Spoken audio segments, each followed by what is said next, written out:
Okay, so we're continuing in the 12th letter. And in this letter, we are discussing the verse that tells us there's an act of charity that creates peace, and the service of charity that's quietness and surety forever.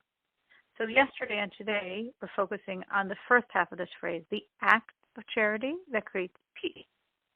And yesterday we explained the idea of the peace formed when these two, so to speak, opposing angel forces, Michael and Gabriel, kindness and severity, are fused, are blended, are sweetened.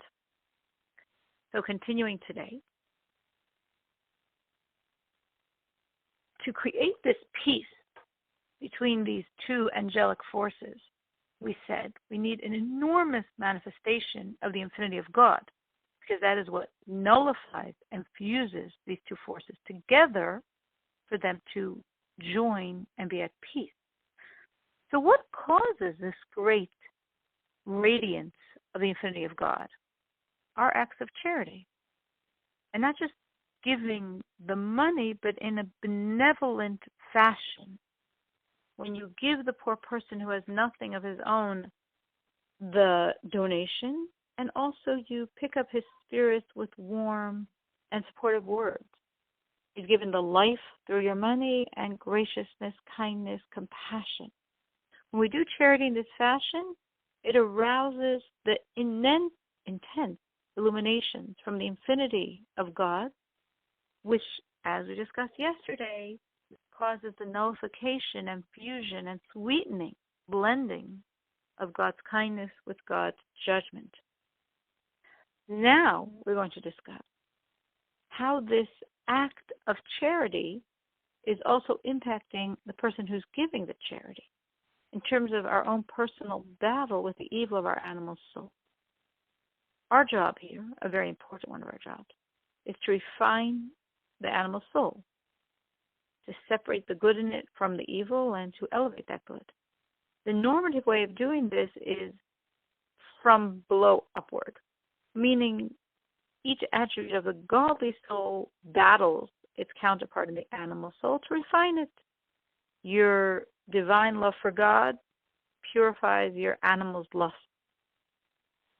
etc. But there's another road, which is not from below going upward trait by trait by trait, but from above, from God downward.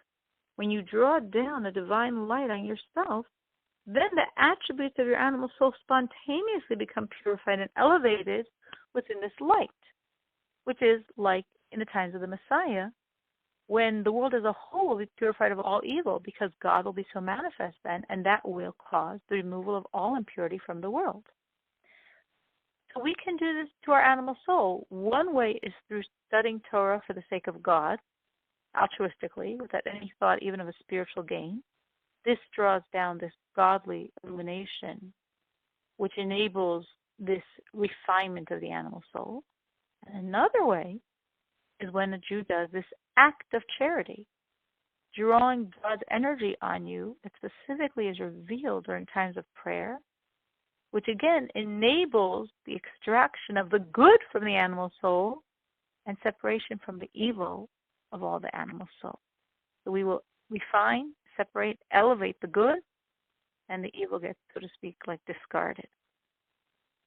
So normatively, we think of this process through the study of Torah for its own sake, that causes this godliness to come on your soul in such a fashion it's impacting above and causing peace between the heavenly forces, and it's also impacting below and all of below, because all of below, since the sin of Adam, is a mingling of good and evil. Wherever there's good, there's going to be evil, and wherever there's evil, there's going to be good. And in our world, generally, the evil rules over the good. So when we are studying the Torah for its own sake, this draws God's energy on our soul to extract and separate and elevate the good in the animal soul from its being encumbered by the evil. Because normatively, in our world, this only is going to ultimately happen by the Mashiach, as we see in our world now. humans. Sometimes good prevails. Sometimes it's the opposite. When will we have peace? At the end of time, by the time of the Messiah, when evil will cease to exist. And all the good will be refined from the evil. And at that point, when all evil is separated from the good, all the good is separated, elevated, refined, strengthened, well, then evil can't exist. There's no godliness giving it life. And what is going to cause that enormous shift by the time of the Messiah? The revelation of the enormous divinity of God that will be revealed then completely.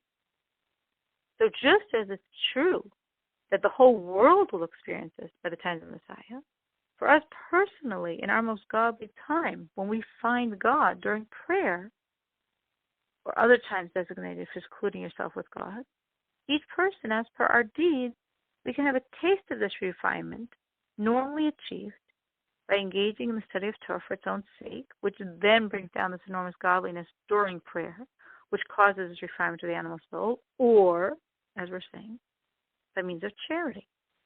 When we give charity, this act of charity brings down on us during prayer this energy that will cause from above to below, in a far swifter, easier fashion, the refinement of our animal soul. Like a quote given very often in the Tanya, how Rebbe Elazar would first give charity and only then pray. And there's a verse from Psalms through Tzedek, which means righteousness and charity. Through Tzedek will I behold your face. So when we preface prayer with Tzedek, with the righteousness of charity, then we're granted during prayer a special perception that penetrates the innermost aspect of God, your faith, your inner dimension. So this inner dimension of God is manifest to this person who gave the charity, who did the act of charity. And when he then, during prayer, thinks on the greatness of God to create this intellectually generated fear and love of God, this will impact the animal soul, separating the good from the evil, elevating the good to God, and removing the existence of the evil. As the verse says in Mishlei, in Proverbs, the crucible is for refining silver, the melting pot is for gold, and man is refined according to his praise of God, meaning his prayer. When one prays, trying to create our gold and silver, our love and fear of God. And when we do this during prayer, just as the crucible refines the silver, the melting pot the gold, so in our reality, our gold and silver is refined. The good is extracted, the evil is separated, and all is on its level of purity and separation from all evil.